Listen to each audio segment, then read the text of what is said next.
Bonjour tout le monde et bienvenue à ce premier webinaire thématique de 2023 du réseau Reboisement Ligniculture Québec de RLQ. Mon nom est Raed El-Ferjani et je suis le coordonnateur du réseau. Très content aujourd'hui d'accueillir Jean-François Boucher, professeur à l'Université du Québec à Chicoutimi, et Boris Dufour, chercheur à l'Université du Québec à Rimouski. J'aimerais les remercier fortement d'avoir accepté notre invitation pour présenter les résultats de leur recherche. Jean-François et Boris, nous parlerons aujourd'hui des conséquences du scarifiage sur le bilan carbone du boisement de l'onde à lichen de la forêt boréale aménagée. Dans ce webinaire, il va s'agir d'un seul bloc de présentation qui va être donné par nos deux conférenciers. Et on va réserver la période des questions à la fin de la présentation. Mais vous pouvez toujours inscrire les questions tout au long du webinaire dans le volet questions et réponses en bas de l'écran. Ces questions vont être transmises aux conférenciers par le modérateur du webinaire. Sans tarder, je cède la parole à mon collègue Nicolas Bélanger, qui est le co-directeur du DRLQ, pour un petit mot sur les activités du réseau. À toi la parole, Nicolas. Merci, Raed. Bonjour à tous et à toutes. Bien heureux de vous accueillir aujourd'hui à notre premier webinaire de 2023. Je pense que je vois là, la liste des gens qui sont à l'écoute. Ce sont des noms qui sont très familiers, donc je vais vous épargner les détails du 2RLQ. Je pense que les gens savent depuis maintenant, on est actif depuis maintenant 2019. Donc, les gens savent bien qu'est-ce qu'on fait aujourd'hui. Je veux juste inviter les gens à visiter notre site web. Raed continue à alimenter le site web de façon proactive. Donc, allez voir le 2rlq.teluc.ca. C'est là que vous allez trouver toutes sortes d'informations, incluant les séminaires qui sont donnés depuis maintenant 2 ans et demi. Donc, je vous invite à aller visiter ça. Normalement, ça prend, comme la présentation aujourd'hui de Boris et de Jean-François, devrait être mise en ligne là, dans une semaine environ. Je vous invite aussi à participer au prochain webinaire. Il en reste 2, en fait, pour la série 2022-2023. Malheureusement, j'ai perdu mon écran. Je ne sais pas pourquoi. Ça ne revient pas, donc je ne vous vois pas en ce moment. Je sais que vous m'entendez, mais ce que je sais, c'est qu'il y a l'équipe de Marie Guitoni qui vient présenter un séminaire sur la restauration écologique de sites miniers en Abitibi. Donc, c'est Marie et son équipe là, qui viendront présenter au mois de février. Et puis ensuite, il y a l'équipe de Alison Monson de l'Université Laval qui va venir présenter leur projet sur la foresterie urbaine. Donc là, peut-être que Raed peut préciser les dates parce que, comme je vous dis, je n'ai pas mon écran. Je ne peux pas vous confirmer les dates. Oui, pas de problème. Oui, tu as les dates? Oui, Marie Guitoni et son équipe vont donner le webinaire du mois de février et ça va être le 14 février prochain. Et Alison Monson avec Janani Sivaraja, ils vont donner une présentation sur la foresterie urbaine le 15 mars prochain. Excellent. Merci beaucoup, Raed. Donc, sans plus tarder, on va laisser la parole. Donc là, on a une équipe ce matin. Ils vont se partager la présentation. Jean-François va commencer avec une introduction. Boris va suivre sur à peu près une vingtaine, 25 minutes environ sur la thématique qui est proposée. Et puis ensuite, il y a Jean-François qui va terminer la présentation. Va suivre une période de questions là, que vous pourrez m'envoyer via le Q&A. Et puis ensuite, vous pourrez... moi, je vais diriger les questions à Jean-François et à Boris. Donc, comme tel, on devrait terminer vers 11 heures ou tout juste après. Donc, sans plus tarder, Jean-François, je te cède la parole. Bonjour. Merci beaucoup d'être là, tout le monde. Et puis, Bienvenue à cette présentation, conséquence au pluriel du scarifiage. Vous allez voir deux histoires différentes, mais quand même cohérentes par rapport à ce que peut procurer le boisement de l'Ande lichen, en particulier là, de la forêt boréale aménagée. Donc, j'y vais d'une brève introduction, ce qui est prévu au menu. D'abord, ben oui, l'introduction suivie du projet sur la dynamique du carbone dans la couverture morte d'épaisseur alkène scarifiée dont Boris va vous faire part. Je vais revenir pour une autre série de projets, en fait deux projets qui en font un autour de l'ensemencement naturel comme technologie de boisement. Donc, toujours en lien avec le scarifiage. Et une courte période de questions et d'échanges est prévue, évidemment, à la fin. Donc, à titre d'introduction vraiment très générale, juste pour se rappeler l'importance de cette lutte au changement climatique qui doit inclure les absorptions de gaz à effet de serre, auquel titre les territoires forestiers là, sont les premiers interpellés pour pouvoir contribuer à cette séquestration additionnelle. Nous avons devant nous un budget de carbone, un budget de CO2 qui fait en sorte que d'ici 2100, là, nous devons nous limiter dans nos émissions, évidemment, mais aussi augmenter les absorptions. Sans l'augmentation d'absorption, on va très rapidement se retrouver avec un enjeu d'émissions trop importantes de l'atmosphère et comme ça, on va être on ne pourra pas agir d'une manière cohérente avec les objectifs d'augmentation des températures que vous voyez à l'écran. Donc, le concept, c'est plus nous augmentons les absorptions nettes de CO2, moins rapidement nous écoulerons notre budget carbone et plus rapidement nous pourrons atteindre la carboneutralité. Donc, cet objectif général de carboneutralité et d'augmentation de séquestration est bien enchâssé dans oui, les cibles fixées par les pays, notamment grâce à ce que l'accord de Paris nous invite à faire avec un article précis de l'accord de Paris qui nous incite à renforcer les puits et réservoirs de carbone, notamment grâce aux forêts.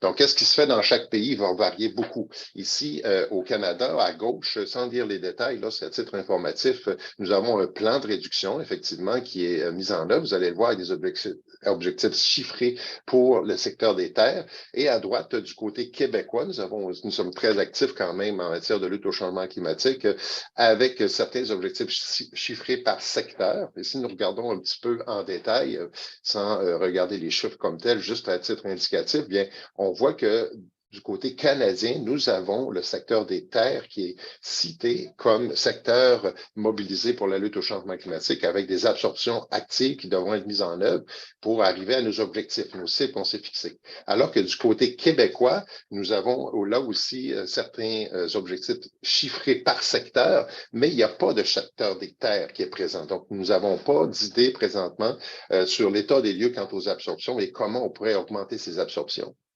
La seule façon d'y arriver, par contre, il y en a une qui existe dans le marché du carbone auquel le Québec souscrit, c'est celui via le volet des crédits compensatoires du système de plateforme d'échange du Québec, donc qui permet de compenser ce volet-là de crédits compensatoires jusqu'à 8% des émissions d'un industriel assujetti. Et nous avons depuis très peu de temps un nouveau protocole de crédits compensatoires là, qui touche le secteur forestier par le boisement-reboisement sur terre privée seulement. Ce qui était quand même une bonne chose. Mais ce qui est bon de savoir aussi d'emblée ici comme enjeu, c'est que même si ces absorptions-là sont valorisées à travers les crédits compensatoires, elles ne vont pas avoir d'impact sur l'inventaire gaz à effet de serre du Québec parce que nous n'avons pas de secteur des terres qui est cité, qui est nommé comme tel, qui est couvert. Et pourtant, en théorie, le Québec recèle est une terre de possibilités extraordinaires en matière de lutte au changement climatique par la séquestration du carbone, notamment parce que nous avons énormément de territoires et faiblement habités de surcroît. Donc, c'est le genre de questions auxquelles on s'est qu'on s'est posé. Bon, historiquement, là, vers 2017-2019, une équipe que nous avons mise en place à l'Université Laval et ici, avec FP Innovation également, pour travailler sur quelles sont les grandes potentialités au Québec. Puis ce groupe de travail-là a donné lieu maintenant à toutes sortes d'autres travaux là, qui sont menés au Québec là, grâce au financement du Fonds vert notamment. Et une des questions qu'on a touchées dès le départ dans ces volets ou dans ces scénarios qu'on a étudiés, c'est celui de l'augmentation de superficie boisée, notamment en zone boréale, mais aussi dans les secteurs plus au sud, là, sur les terres en friche. Donc, la question du boisement-reboisement est bien posée dès le départ dans les potentialités du Québec. Et nous, ici, à l'UQAC, on s'est posé la question, évidemment, il y a très, très longtemps. Donc, si je recule dans les premiers travaux, là, où est-ce qu'on est sorti une première publication en 2009, grâce à Simon Gaboury et l'équipe, on a établi là, le potentiel de séquestration et on s'est posé du boisement de territoire dénudé en zone boréale, toujours. Donc, l'épaisseur alicane étant le principal type de terrain déboisé en zone boréale. Et on s'est posé la question, après cette modélisation-là, comment réduire cette longue période là, d'émissions nettes dans l'atmosphère, ce qu'on appelle la dette de carbone, et de sorte aussi à augmenter le retour sur l'investissement. Puis, comme autre question, comment augmenter la séquestration de carbone et comment éviter donc les pertes liées aux perturbations. Fait qu'il y a eu toute une série d'études qui ont découlé de ces premiers travaux-là, où est-ce que on va de l'avant avec la modélisation, étudier le potentiel sur toutes ces coutures, donc toujours le potentiel notamment en zone boréale, avec une hypothèse de départ qui était une hypothèse par défaut, en fait, d'émission qui est liée au scarifiage. Donc, le fait même de labourer le terrain et de causer une augmentation des émissions liées à la décomposition de matière organique. On ne savait pas quel chiffre mettre. La littérature n'était pas très parlante de ce côté-là. Et donc, on a mis par hypothèse, par défaut, par exemple, 4 tonnes de carbone à l'hectare d'émissions liées au scarifiage, ou encore dans d'autres publications, 10% de la matière organique morte. Ce sont des hypothèses par défaut. Alors que, bon, c'est quelque chose quand même qu'on étudie depuis longtemps, la remise en production de territoires improductifs en zone boréale, qui est devenue avec le temps la question du boisement en vue de la lutte au changement climatique, avec ce grand potentiel qui est lié encore une fois au territoire dénudé de la zone boréale. Donc, dans la PCR à mousse en rose que vous voyez là, les petites taches noires sont tous ces territoires dénudés qui pourrait donner lieu à des activités de boisement avec un 3,3 millions d'hectares disponibles en théorie. Et dans lequel territoire, donc, on a établi des réseaux de plantation au fil du temps. Donc, 3 réseaux dont il sera question aujourd'hui. Puis, je vais laisser la parole dans quelques secondes à Boris. Donc, un premier réseau qui est le réseau remis en production, qui émanait d'intérêts industriels, notamment lors du consortium de recherche de la forêt boréale commerciale. Donc, plantation établie en 99 jusqu'à 2001. Ensuite, le réseau CPRS, 2005, toujours CPRS dans l'épaisseur alicane en comparaison au PCR à mousse, et le réseau carbone boréal depuis 2008, et vous verrez avec Boris jusqu'à 2014 les plantations qui ont été utilisées sur le territoire. Donc, ces 3 dispositifs-là posaient des questions différentes les uns des autres, comparaient ou pas avec PCR à mousse et avaient différentes questions sous-jacentes, donc liées à cette activité de boisement en zone boréale, avec ou sans scarifiage, avec ou sans plan de petite dimension, avec différentes espèces testées. Donc, dans le cadre de ce qu'on va voir aujourd'hui, vous allez surtout voir des questions autour du scarifiage, évidemment. Donc, je laisse la parole à Boris avec ce qu'il a à présenter. Alors, je cesse mon partage. OK, merci beaucoup. Bonjour à tous, ça me fait plaisir d'être là. Ce ne sera pas long, je vous partage mon document. Et allons-y. Très bien. Donc voilà, moi je vais vous entretenir un peu sur l'effet particulier là, du scarifiage sur les stocks et la dynamique du carbone dans un contexte de boisement là, dans les PCR alicane. Alors, c'est un petit projet là, qui s'est déroulé sur le terrain en 2017. Pourquoi qu'on a... En fait, c'est quoi le questionnement autour de ça? C'est que, bon, ben, quand on fait le boisement dans les PCR alicane, on sait que, bon, après, on fait un scarifiage, on plante, on sait que ça réussit bien. Donc, les taux de survie sont très intéressants, notamment la croissance du pain gris est presque toujours à des niveaux intéressants pour pouvoir séquestrer du carbone. C'est un peu plus variable chez les pinottes noires. Les conditions sont un peu plus... en fait, les résultats sont un peu plus changeants, mais quand même, on a aussi parfois souvent de très bons résultats aussi avec les pinottes noires. On fait des simulations du stockage ensuite avec CBM CFS3 actuellement. Et ça nous donne quand même aussi, comme on l'a vu dans des publications de l'équipe à Jean-François, vraiment des résultats intéressants. Mais on sait que CBM, CFS3, là, quand c'est le temps de simuler une activité de reboisement, là, de plantation, ne va pas considérer vraiment une perte de carbone dans le sol, tout simplement par manque de données et d'études là-dedans. À plus faible raison, encore plus si c'est dans des pessières à lichen, étant donné que c'est des écosystèmes qui ont été beaucoup moins étudiés. Donc, nous, on s'est intéressé à ça parce qu'on s'attendait en fait à ce qu'il y en ait une perte, hein, comme Jean-François l'a mentionné, là, dans les simulations préalables, dans les autres travaux, on utilisait un 4 tonnes de carbone par hectare qu'on mettait à perpétuité, c'est-à-dire que là, le scarifiage nous entraîne une perte de 4 tonnes à hectare dans le sol, puis on ne le retrouve jamais. Okay? Donc, pour une question d'être prudent, c'est ça qu'on mettait. Bon. Alors, on s'attend quand même à ce qu'il y ait un effet. Pourquoi? Parce qu'on sait qu'il y a des réchauffements dans une partie là, des microcytes perturbés là, lorsqu'il y a un scarifiage. Un scarifiage, vous savez, comme un scarificateur à disque qu'on voit sur l'illustration à droite, là, il va tout simplement arracher toute la matière organique hein, qui vont souvent être au-dessus des sillons qui forment. Il va la tasser de côté, faire des amoncellements en crête, qu'on appelle aussi l'écoulement des sillons. Et donc, ça va vous donner vraiment des amoncellements où la matière organique se concentre. Puis là, il peut y avoir, comme ça a été brassé, il va y avoir des réchauffements, beaucoup d'activités microbiennes là-dedans. Et donc, on s'attend à beaucoup de perte de carbone là-dedans. Bon, bref. Donc, on a étudié ça pour essayer de vérifier ça. On a émis l'hypothèse que le scarifiage pouvait entraîner une perte de carbone dans le sol, hein? Mais on s'attend à ce que les pertes soient compensées après la perturbation avec le temps. Donc, notre objectif, c'était d'étudier la dynamique de ce carbone-là, mais seulement dans la couche organique d'épaisseur à lichen non récoltée au préalable et scarifiée aux fins de boisement. C'est la procédure d'épaisseur à lichen la plus prometteuse, c'est-à-dire qu'on passe le scarificateur sans qu'il y ait eu de récolte. Donc, le scarificateur va tout simplement contourner les arbres, puis il va faire des sillons. Il va en faire moins que dans un parterre de coupe total, par exemple, là, parce qu'il y a des arbres à éviter, mais quand même, il va en faire quand même un bon nombre qu'on peut planter là-dedans, puis procéder au boisement ici. Donc, Jean-François vous a montré un peu cette carte-là. On a été sur 10 sites là, répartis qui varient selon le temps où la scarification a eu lieu. Donc, ça nous permet de bâtir une chronoséquence.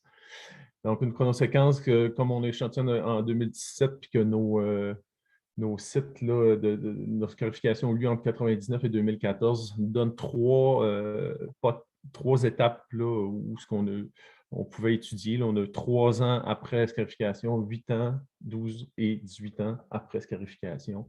Donc, ça nous donne un peu cette chronoséquence-là là, qui nous a permis de faire notre étude. Et sur chaque site, là, on a fait 5, sur les sites scarifiés, on a fait 5 transects de 20 mètres. Hein, et les transects étant perpendiculaires au sillon. Donc, si je vous amène sur la figure en haut, là, quand le transect va traverser, va recouper transversalement là, les différents microsites qu'on a étudiés parce qu'on a divisé le terrain en 4 types de microsites. Évidemment, les sillons là, qui viennent toujours par paire, comme on l'a vu avec le scarificateur tantôt. Là. Puis, il y a une bande non perturbée entre sillons. Puis chaque sillon a son épaulement ou la crête, là, qui est où se retrouve l'amoncellement de matière organique là, après le passage. Et puis entre les passages de machinerie, bien, il y a une bande non perturbée qu'on appelle l'entrepassage, la bande entre les passages de machinerie. Et donc, on a aussi fait une parcelle non scarifiée hein, à proximité de chaque parcelle scarifiée. Il y avait toujours on a réussi à trouver toujours une petite partie qui n'était pas perturbée. Donc, ça nous a servi un peu de témoin. Donc, on a fait 5 transects là-dessus aussi. Donc, sur chaque transect, ce qu'on a pris aussi c'est la mesure longitudinale là, de la distance longitudinale couverte par chacune de nos microsites, là, pouvoir reconstituer là, le pourcentage de la superficie recouverte par nos microsites là, au bout du compte. Puis on a pris une carotte de couche organique par chaque type de microsite rencontré, là, de sorte d'en avoir au moins 5 là, par transect. Donc des carottes de sol ici là, avec une sonde marteau. Là. Donc on prenait l'entièreté des couches organiques. Au labo, on a fait une séparation des fractions de matière vivante et de matière morte. On a séché chacune des fractions, on a pesé, on a converti en carbone à l'aide de ratios reconnus dans la littérature, notamment des ratios pour ce qui est de la matière organique morte là, spécifiques au PCR à lichen, qui est un article qui a été publié par l'équipe de Jean-François.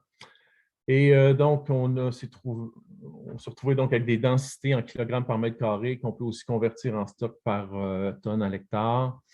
Et donc, on a aussi procédé à une standardisation. Là, vous allez voir dans les résultats des données standardisées. Là, on a procédé ainsi. C'est que, par exemple, la densité standard va constituer de la densité moyenne d'un microsite qu'on divise sur la densité du témoin qui lui est apparié. Donc, ça nous donne un ratio de ce que le microsite présente comme densité. Puis, pour le magnifier à des valeurs de densité typiques, ben, on va le multiplier par la moyenne. C'est la densité moyenne de tous les témoins qu'on avait dans l'étude. Puis, on va voir les stocks standards aussi. On reprend la densité standard, mais on la multiplie pour chaque microsite. Là, on va multiplier par la surface relative occupée par le microsite. Là. Vous avez les moyennes ici qu'on a utilisées. Là. Donc, avec nos mesures de microsites, ça nous a permis de voir qu'en moyenne, là, par exemple, les bandes entre les passages de machinerie représentent à peu près 38 %. Celles entre les petites bandes non perturbées, entre les sillons, ça représente à peu près 28 %. Donc, puis ça, c'est les épaulements de sillons, c'est 14 %, puis les sillons, c'est à peu près 21 % là, des surfaces des parterres. Donc, les résultats, si je commence par la densité brute, ben là, ici, c'est non standardisé. Ici, vous avez des comparaisons multiples à chaque étape de temps, là, 3 ans après scarification, 8, 12 et 18. Les comparaisons multiples se lisent indépendamment pour chacune des étapes de temps. Ici, c'est strictement pour comparer les microsites, les densités en carbone dans les microsites entre eux. Puis ici, comme on n'a pas standardisé, on dispose de la valeur témoin. Donc, on voit ici que pour il y a 3 courbes qui se superposent et qui ne sont pas significativement différentes l'une de l'autre. Ça, c'est la courbe témoin avec les deux valeurs pour les bandes non perturbées, qu'elles soient entre sillons ou entre passages de machinerie. Là, ça ne se différencie pas, on a les mêmes valeurs. Donc, la densité en carbone ne change pas, qu'on soit dans le témoin ou qu'on soit dans une bande non perturbée. C'est un peu ce qu'on s'attendait. Puis de même, on s'attendait aussi à ce que, évidemment, dans les épaulements, là, dans les amoncellements de matière organique, on ait des densités en carbone beaucoup plus élevées. C'est la courbe du haut ici. Et ici, la courbe du bas, c'est les sillons, en fait. Évidemment, la matière organique, là, lors du scarifiage, étant retirée des sillons presque entièrement, ben, c'est là, évidemment, on s'entendait à ce que les valeurs en densité de carbone soient plus faibles. C'est effectivement ce qui s'est passé. Pour ce qui est de l'évolution temporelle, je vous invite à ne pas trop y regarder parce que, évidemment, une chronoséquence comme ça, là, où le temps se confond avec la productivité du site, il faut s'attendre à ce qu'il y ait beaucoup de bruit là, si on veut évaluer l'effet du scarifiage là, à l'œil comme ça. C'est pour ça qu'on a fait la standardisation. La standardisation nous permet d'éliminer l'effet de la productivité changeante du site. Donc, ça nous donne ça comme densité en carbone une fois standardisé. Donc, encore une fois, les microsites non perturbés ici ne se différencient pas l'un de l'autre, sinon peut-être une seule étape de temps à 12 ans, là, mais ça se résorbe après 18 ans, donc je pense que c'est peut-être plus juste une imprécision ici. on va le voir tantôt avec les stocks, là, mais les tendances temporelles, on va voir là, tantôt qui sont significatives. Ici, encore une fois, il faut juste comparer. Là, c'est juste pour comparer les microsites entre eux, là, mais on voit que les tendances temporelles ont vraiment changé. On voit que la densité en carbone là, dans les amoncellements, là, ça descend de manière linéaire avec le temps, de manière continue, et ça a tendance à augmenter de façon quasi linéaire aussi là, pour ce qui est des sillons. Donc, maintenant, si on regarde les stocks, la première grande question, est-ce que le scarifiage entraîne une baisse de carbone? On n'a pas eu un signal ultra clair. Cependant, ce que je dirais, c'est que si on regarde là, ici, on a fait le test le plus puissant qu'on est capable d'avoir, c'est tout simplement des simples tests de T unilatéral, par contre. Donc, pour voir si on était significativement différent de valeurs fixes. Ici, on a pris la valeur standard moyenne de tous les témoins comme valeur maximale standard. Ça correspond, le point indiqué ici, c'est 49,5. Mais on voit ici que la valeur moyenne là, est significativement plus basse que la valeur témoin. Donc, c'est pour ça qu'il est en gras. Donc, puis on voit qu'ici, la plupart du temps, là, à part à 3 ans, là, à partir de 8, 12, 18, on est toujours sous les 49, puis il n'y a pas de signe de retour vers le 49. C'est un peu la même chose si on regarde les deltas ici. On a 2 tonnes de différence avec la valeur de référence qui serait 0, parce que là, les deltas, c'est la différence entre le témoin puis le traité, le scarifié. Donc, la différence moyenne est de -2, puis elle est significative. Si on regarde, là, elle est presque toujours négative à 8, 12, 18, c'est toujours négatif. Puis il n'y a pas de signe que ça se résorbe après 18 ans. Donc, la conclusion, pour être prudent, même si le signal n'est peut-être pas ultra clair, question de prudence, on considère que cette différence de 2 tonnes-là, hein, entre les parcelles scarifiées et les parcelles témoins, représente une perte réelle là, de 2 tonnes de carbone par hectare dû au scarifiage. Et on avait aussi dans notre hypothèse que ça allait se résorber, mais on n'a pas de signe après 18 ans là, que ça se résorbe. Bon. Si on regarde les courbes standardisées des stocks, on comprend peut-être mieux un peu pourquoi. Ben, si on regarde encore une fois, là on n'est plus en densité de carbone, mais on est bien en stock de carbone. Là, on a tenu compte des superficies occupées par chacun des microsites. Là, on voit que bon, la tendance, puis ici, la comparaison multiple, là, elle vous montre exactement la tendance est sur chaque courbe indépendamment. C'est vraiment pour juger de la tendance temporelle. Donc, la tendance temporelle est non significative dans les 2 microsites non perturbés, donc les bandes entre sillons et les bandes entre passages. Mais ici, pour la bande, les amoncellements, on voit que c'est significatif, puis ça descend vraiment linéairement de manière significative avec le temps. Et ça monte de manière significative dans les sillons. Et donc, c'est là peut-être pourquoi qu'on comprend un peu plus qu'il n'y a pas de résorption. Ce n'est pas parce que les choses ne bougent pas, les choses bougent. C'est juste qu'on voit que dans ce qu'on perd, le rythme de ce qu'on perd à cause de la décomposition dans les amoncellements, on perd à peu près 2 tonnes. C'est-à-dire le rythme à lequel on perd du carbone est compensé au même rythme parce qu'on gagne dans les sillons.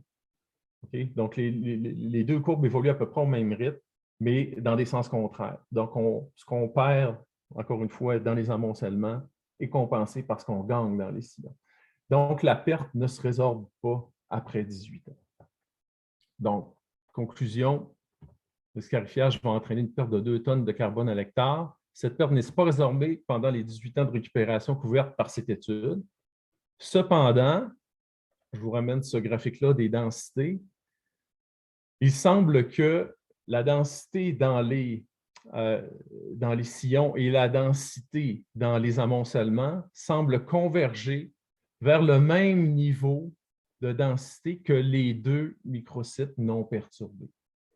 Donc, si cette hypothèse-là est vraie, que ces microcytes-là, avec le temps, vont rejoindre les mêmes densités que les microcytes non perturbés et qui continuent de se rapprocher au même rythme qu'ils l'ont fait pendant les 18 ans de récupération qu'on a étudiés, eh bien, on pourra théoriquement avoir une perte de carbone qui va être résorbée complètement après 30 ans. Donc, ça, c'est une nouvelle hypothèse qu'on a qui pourra peut-être être vérifiée un jour.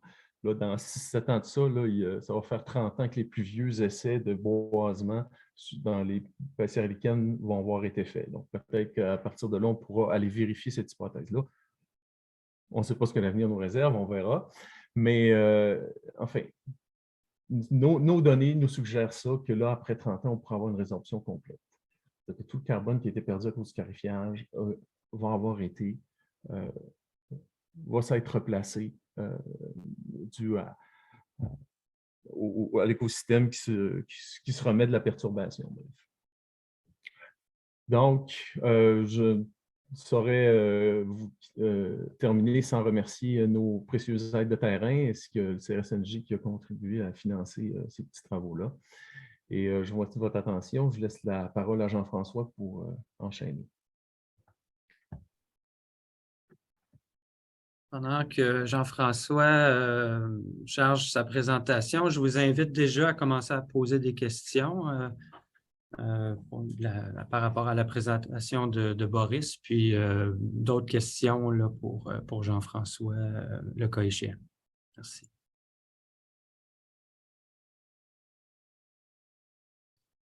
Oui, alors, je viens de me rendre compte qu'il y a quelque chose qu'on n'a pas mentionné depuis le début. Je pense que Boris ne l'a pas fait non plus. Ça nous semble tellement évident, mais les travaux dont Boris vient de vous présenter font l'objet d'une publication qui est en révision présentement, coécrit avec François Hébert, qui est parmi nous aujourd'hui. Et ce que je vais vous présenter aussi va faire l'objet d'une publication soumise prochainement, encore une fois avec le concours de notre collègue François Hébert. Je voulais quand même préciser cela. Et puis, dans les questions qu'on pourra toucher par la suite, là, par rapport à ce que Boris vient de vous présenter, on pourra peut-être aussi relativiser les changements de stock qui concernent vraiment la matière organique, là, dont Boris va parler, par rapport au bilan carbone net d'une activité de boisement. Alors, voilà, je poursuis avec un autre sujet en lien avec le scarifiage, toujours et encore dans les paissières aliciennes. Donc, vous savez, quand vous voyez PL, c'est pour paissières aliciennes. À propos d'un impact peut-être mésestimé du scarifiage, c'est-à-dire l'ensemencement naturel, avec la question qui vient tout de suite, est-ce que c'est une approche porteuse pour le boisement des paissières aliciennes?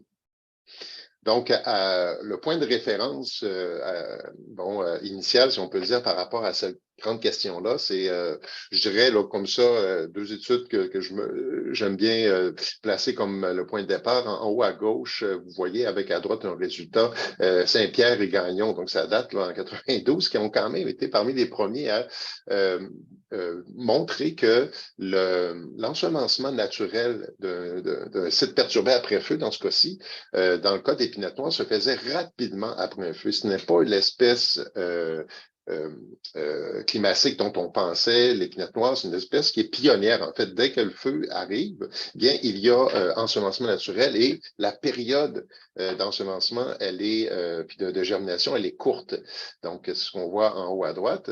Et par la suite, découlant un peu de ce genre de constat, là, ils n'ont pas été les seuls, évidemment, à le faire. Il y a eu des travaux dans notre équipe ici, à l'UQAC, de Cécile Madec, là, qui a donné lieu à une publication en 2012, où est-ce qu'on est allé voir un peu plus en détail qu'est-ce qui se passe, mais cette fois-ci dans le cas des paissières aliciennes, donc dans le grand réseau remise en production, dont je vous ai parlé tantôt, pour savoir jusqu'à quel point que cet ensemencement-là naturel pouvait avoir lieu de manière importante dans les paissières aliciennes, en sachant que les paissières aliciennes sont par définition peuplées de très peu d'arbres semenciers.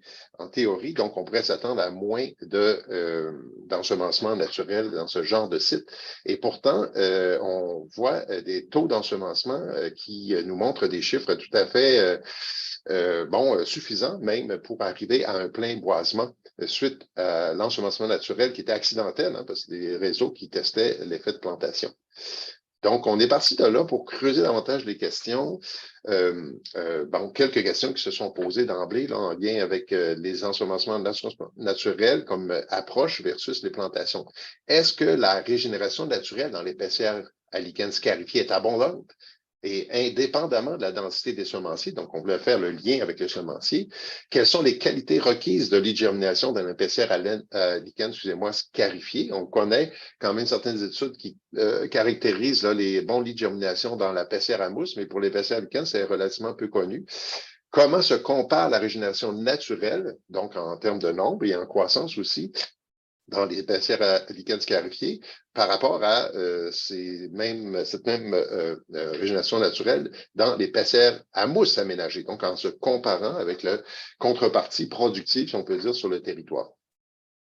Donc, ces questions-là nous ont porté vers les études et là, d'emblée, en toute transparence, on a décidé de revisiter, en fait, d'aller de l'avant avec des publications d'études qui ont été faites, vous voyez, là, dans les années fin 2000, début 2010, donc il y a une dizaine d'années, dans mon équipe. C'est à peu près les deux derniers mémoires qui me restent à publier dans mon équipe.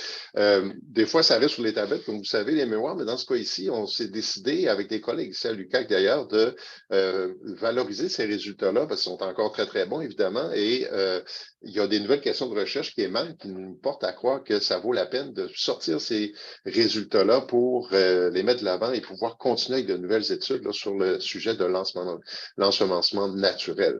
Et donc, deux études, dont mémoire de Marc Tremblay à gauche et Isabelle Delisle à droite, qu'on va mettre ensemble pour faire une seule publication et qui ont mobilisé donc les deux réseaux de plantation remise en production et CPRS que vous voyez à l'écran. Donc, c'est ces études-là, donc quelques résultats que je vais vous présenter.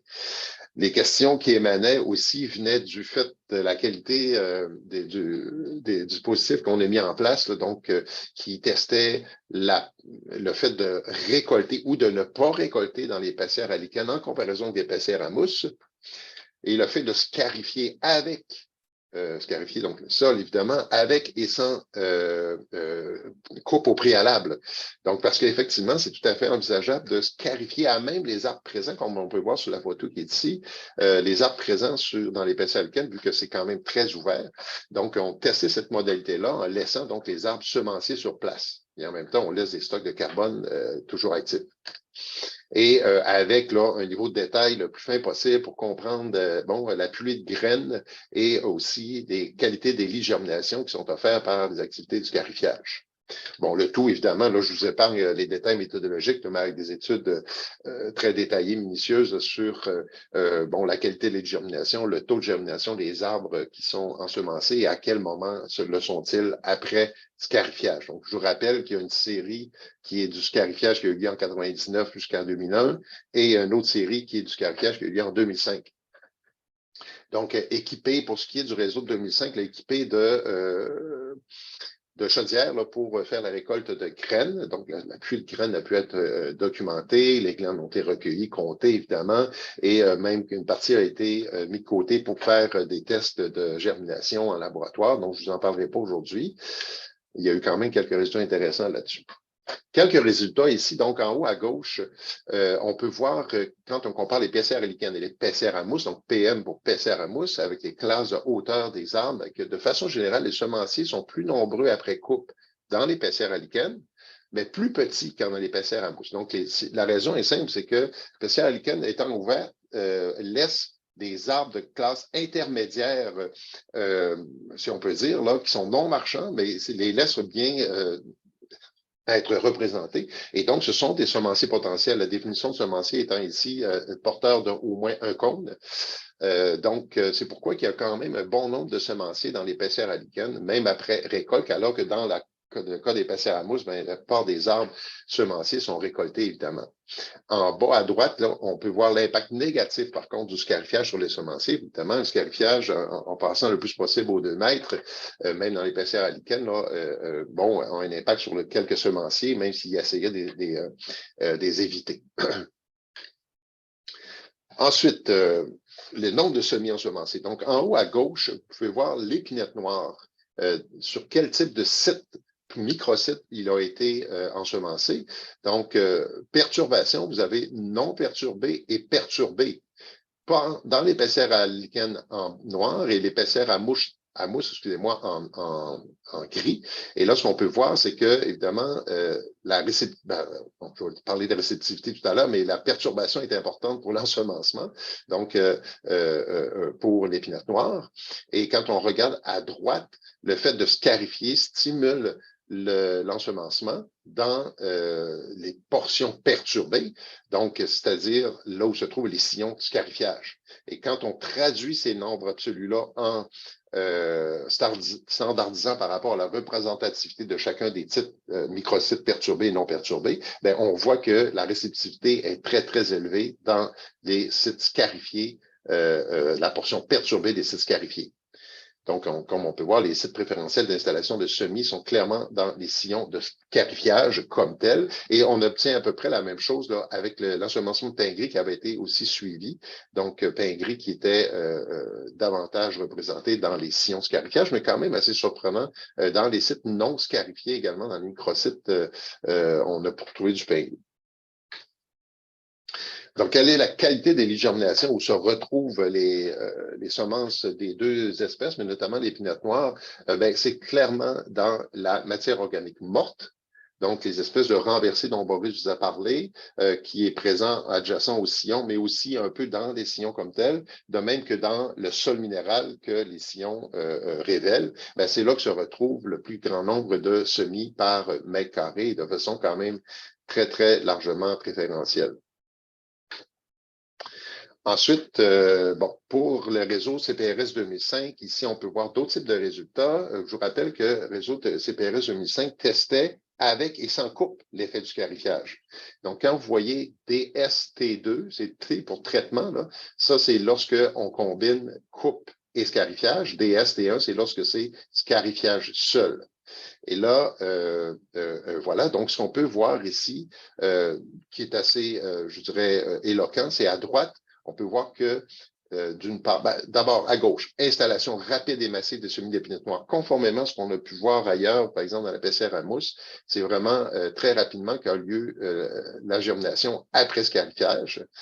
Autant dans les PCR à mousse que dans les PCR à lichen. Et ensuite, l'ensemencement naturel est très favorisé lorsque le scarifiage est pratiqué sans CPRS au préalable. C'est ce qu'on peut voir avec la grande barre qui est ici. Évidemment, on laisse un grand nombre de semenciers, même si c'est très ouvert, les PCR à lichen, 500 arbres à l'hectare à peu près, maximum. Eh bien, voilà, ça laisse beaucoup de semences qui puissent atteindre des sillons de scarifiage ou la matière organique morte, comme on l'a vu tantôt. Pour ce qui est de la croissance en hauteur, selon l'année de germination, ici, avec le premier réseau, 1999-2001, on a quand même 10 ans de regard, de regard avec cette étude. Donc, plus l'installation est active, comme on peut voir ici en 1999, il y a très peu de différence entre DS, donc DS, c'est les PCR à lichen, qu'on appelle les dénudés secs, et les PCR à mousse, très peu de différence sur la croissance, lorsque l'installation se fait en 1999. Mais plus l'installation tarde, par exemple ici en 2004, toujours sur les mêmes sites, bien, la croissance dans les DS est moins prononcée beaucoup moins que dans les PCR à mousse. Donc, plus l'installation est active, plus forte est la croissance en hauteur des semis d'épinette noire. Ici, dans le réseau CPRS 2005, qui testait encore une fois avec et sans coupe le scarifiage, bien, on peut voir que la croissance diamètre et hauteur, donc diamètre à gauche, hauteur à droite, des semis est favorisée par la combinaison CPRS et scarifiage. Donc, il y a plus de semis qui s'ensemencent lorsqu'il n'y a pas de coupe au préalable dans les sillons de scarifiage. Par contre, le fait de récolter au préalable, ça augmente le niveau de perturbation, ça semble atténuer l'effet de compétition, puis ça augmente encore plus l'ensoleillement, évidemment, de sorte que la croissance semble être supérieure lorsqu'on combine CPRS et scarifiage. Donc, il y a une espèce de compromis là, entre le nombre de semis versus la croissance. J'achève là pour les résultats. Donc, croissance des semis 5 ans après scarifiage. Donc, dans le réseau CPRS 2005, encore une fois, ici, on peut voir l'effet d'ensemencement hâtif là, sur la croissance est un peu moins prononcé, mais on peut le déceler quand même par rapport au PCR à mousse toujours et encore. Donc, croissance en hauteur des semis favorisée par la combinaison CPRS et scarifiage, là aussi, ça se mesure dans les PCR à lichen. donc avec une croissance toujours moindre que dans l'épaisseur à mousse, là, surtout lorsqu'on attend un peu plus. Puis en fait, là, juste une petite parenthèse, dans tous les réseaux de plantation qu'on a aussi, là, les arbres plantés qu'on a mesurés et publiés, on voit toujours ce retard de croissance entre les arbres plantés en pêcher alcane versus pêcher en mousse. Même si la croissance est soutenue, il y a toujours un certain pourcentage là, de croissance inférieure dans les pêcher alcane versus les pêcher en mousse comparables. Donc, tous ces résultats-là et bien d'autres, ici c'est une sélection quand même, et quelques autres questions qui semblent être évidentes à répondre, en tout cas de mon point de vue. Donc, quelle est la différence de croissance et de carbone, excusez-moi, la phrase est incomplète, et de carbone entre semis ensemencés et plantés. Donc, comment, après un certain temps, on peut voir la contribution de l'un et de l'autre dans les mêmes sillons, donc des arbres plantés, des arbres ensemencés, au fil du temps, donc en croissance, mais aussi en séquestration de carbone, même si les semis ensemencés croissent moins vite, il reste qu'ils sont probablement plus nombreux. Quel est donc le bilan net carbone de l'opération ensemencement par rapport à ce qu'on fait avec une plantation? Et là, on prend un pas de recul, on regarde en perspective cycle de vie, donc tous les impacts liés aux opérations nécessaires à la plantation. S'il y a un avantage assez net, je pense, des arbres plantés versus ensemencés pour ce qui est du taux de croissance. En théorie, en tout cas, nos arbres qu'on développe en serre nous donnent un avantage de croissance, un avantage peut-être aussi de résistance au stress, etc. Ben, quel est le bilan net carbone de tout ça, considérant que l'ensemencement, ça a le charme de juste nécessiter le passage du scarifiage, puis on laisse s'ensemencer naturellement, il n'y a aucune autre opération nécessaire. Et par rapport à l'adaptation face au changement climatique, ben, qu'est-ce qui est favorable ou pas pour faire face au changement climatique, notamment les stress auxquels on s'attend, stress hydrique notamment, parce que les arbres, encore une fois, que nous développons en serre, sont potentiellement supérieurs pour ce qui est de la tolérance face au stress que des arbres qui émanent des arbres semencés sur place et dont l'héritage évolutif là, vient d'un passé qui n'a pas subi les changements climatiques. En tout cas, il y a des belles questions par rapport à ça, à mon avis. Et bien d'autres, évidemment. Donc, voilà, c'est ce que j'avais prévu vous présenter par rapport à ce volet-là. Maintenant, Boris et moi, nous sommes là pour répondre à vos questions, interrogations pour les deux projets qu'on vous a présentés. Merci de votre attention. Merci Jean-François, merci Boris pour deux présentations très intéressantes. Puis effectivement, il y a des questions pour vous. Déjà, il y en a une qui est rentrée depuis déjà un petit moment. Dominique était vite sur la gâchette. Dominique Cyr. Il pose la question, est-ce que CBM ne permet pas de simuler les émissions associées au scarifiage via les matrices de transition? Il fait référence notamment à des fonctions qui permettent d'augmenter temporairement les taux de décomposition de la litière, mais ne sont généralement pas utilisées parce que je pense qu'on n'a pas les données pour calibrer le modèle. Là. Tu veux y aller, Boris? C'est un peu la réponse que je voulais donner. Bon, effectivement, oui, en théorie, on peut. Moi, quand je disais que CBM n'en prend pas compte, je parle vraiment des valeurs par défaut de CBM. Parce que CBM, c'est quand même un outil. Les modules, on peut vraiment les ajuster à plein de situations. C'est quand même très versatile, très flexible.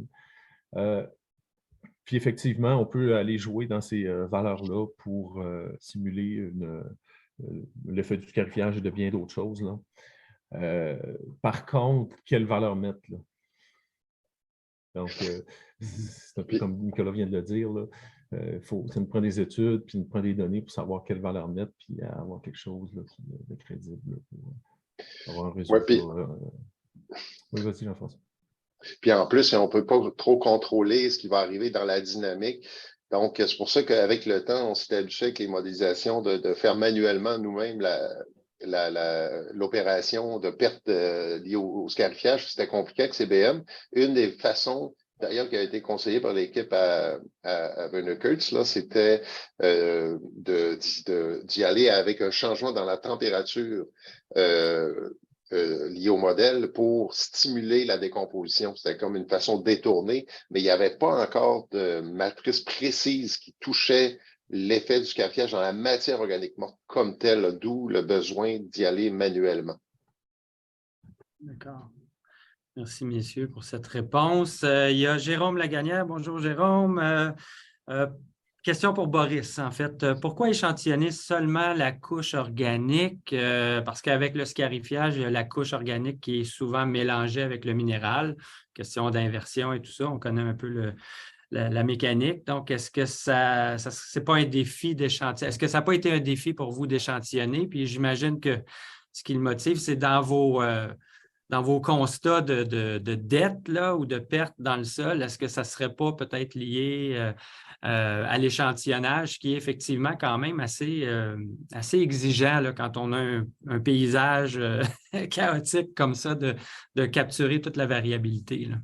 Oui, c'est ça. Dès le départ, ça a été clair qu'on allait se concentrer seulement sur la matière organique. Pour des raisons de limitation logistique, là, on n'avait pas vraiment les moyens à ce moment-là d'y aller avec la couche minérale pour essayer finalement d'aller confirmer les prémices qu'on avait selon la littérature, qui disent qu'en général, même dans un contexte de scarifiage, le carbone dans la matière minérale reste relativement stable. Elle ne bouge pas beaucoup. Bon, fait qu'on s'est fié là-dessus. Effectivement, c'est sûr qu'au niveau des sillons, le minéral est dénudé. Et puis, le minéral contient une quantité non négligeable de carbone. Il en contient même beaucoup, mais c'est du carbone très fin, là, à des niveaux de décomposition très élevés. Mais stable, en général, tant qu'on garde la même température. Donc, c'est clair que le scarifiage, au niveau des sillons, va créer plus de décomposition, on s'attend à ça. Mais en contrepartie, la décomposition plus élevée qu'il y a à cause des amoncellements va créer non seulement des émissions de CO2 dans l'atmosphère, mais aussi du ruissellement de carbone labile vers des couches plus profondes. Donc, c'est probablement pour ça que le peu d'études, parce qu'il y en a très peu là, qui ont montré que les couches minérales restent relativement dans les mêmes valeurs de carbone avec le scarifiage. Pourquoi ça reste stable? C'est justement pour ça, parce qu'il y a des effets antagonistes qui se compensent l'un l'autre. À mon avis, c'est une question qui mériterait d'être approfondie et d'être confirmée. Là. Si vous me demandez mon avis, là, éventuellement une étude là-dessus, là, ça ne sera pas trop. Particulièrement dans ce contexte-là de boisement passéaricaine, peut-être même plus sur le scarifiage en général, dans d'autres contextes, là, pour le simple reboisement, là, comme on le connaît plus habituellement. J'ajouterais aussi qu'on a un peu accidentellement obtenu des résultats qui nous montraient qu'il y avait des changements qui s'opéraient dans le sol minéral, effectivement, après très peu de temps après récolte avec scarifiage, pour aller dans le sens de ce que Boris vient de dire, qui nous donnait l'impression qu'il y a une migration d'une portion de carbone particulière qui se retrouve dans le sol minéral. Mais jusqu'à quel point qu'il reste dans le sol minéral, est-ce qu'il va effectivement être entraîné ailleurs dans le réseau par ruissellement ou drainage? Mais il semblait y avoir un signal, mais ça, pour l'instant, on ne l'a pas encore quantifié, puis on n'a pas capté comme il faut ce signal-là, mais on a une intuition à ce sujet. D'accord.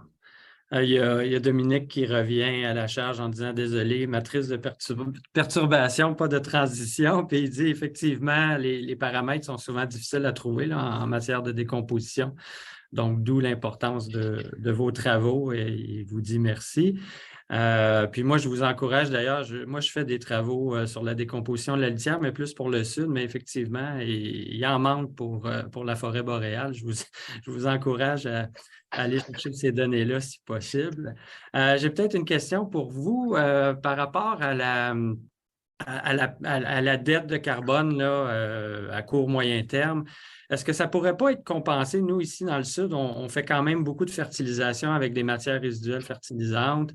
Là, il y a toute une polémique qui est en train de se développer autour des PFAS, là, dans l'agricole. Probablement que le ministère de l'Environnement va mettre un arrêt à ça bientôt, ou va du moins le contrôler, là, parce qu'on a besoin d'en faire du recyclage, mais il y a des moyens, il y a des règles de l'art aussi à observer, puis peut-être qu'on le fait de façon un peu risquée en ce moment, ce qui, à mon avis, ouvre peut-être une fenêtre d'opportunité pour l'épandage en forêt, même au Saguenay-Lac-Saint-Jean. Est-ce que ça ne serait pas une avenue pour justement compenser les dettes de carbone que vous voyez dans les sols?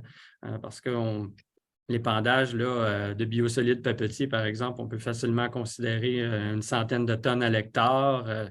À peu près 50% ces biosolides-là sont du carbone. Il me semble que ça serait une avenue possiblement intéressante, du moins pour les sites plus proches des usines. Oui, en fait, ouais, c'est sûr que bon, pour ce qui est précisément des épaisseurs lichens, la question se pose parce que la plupart éloignés. Là, on faut encore prendre le pas de recul, regarder d'une perspective cycle de vie, mais oui, c'est pertinent parce que c'est clair qu'il y a un déficit, si on peut dire, nutritionnel dans l'épaisseur lichens par rapport à des sites adjacents qui sont tout à fait comparables, là, qui ne sont pas ouverts comme l'épaisseur lichens. On le voit bien, là, il y a des tendances vers certains épaisseurs lichens qui sont vraiment nutritionnellement parlant, là, moins fertiles, si on peut dire, que d'autres. Et ceux-là, peut-être, qui bénéficieraient sans doute là, d'un amendement. Puis la question est posée là, par notre équipe et d'autres équipes aussi. Fait, je pense que c'est pertinent de le faire.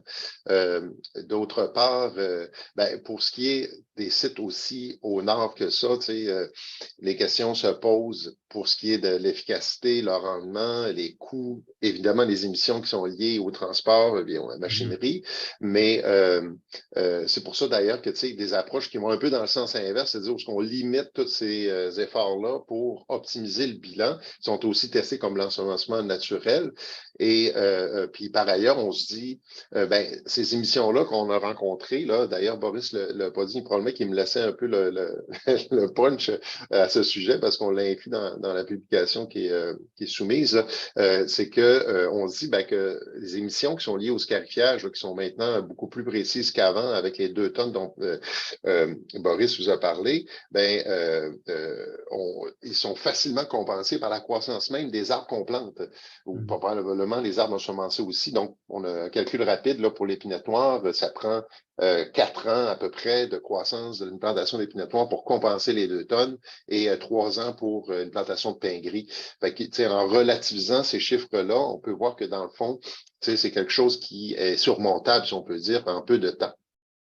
Tout à fait, tout à fait. Ouais, c'est très intéressant. En tout cas, moi, je pense que aussi la question de l'enfouissement, il ne faut pas l'oublier, hein, une production importante de méthane. Donc, je pense que c'est un calcul complexe, là, mais il y a peut-être des bénéfices en termes de bilan de carbone puis de bilan de GES, même si on amène ça très, très loin au nord. Oui. Donc, bref, mais c'est complexe à calculer, ça c'est certain.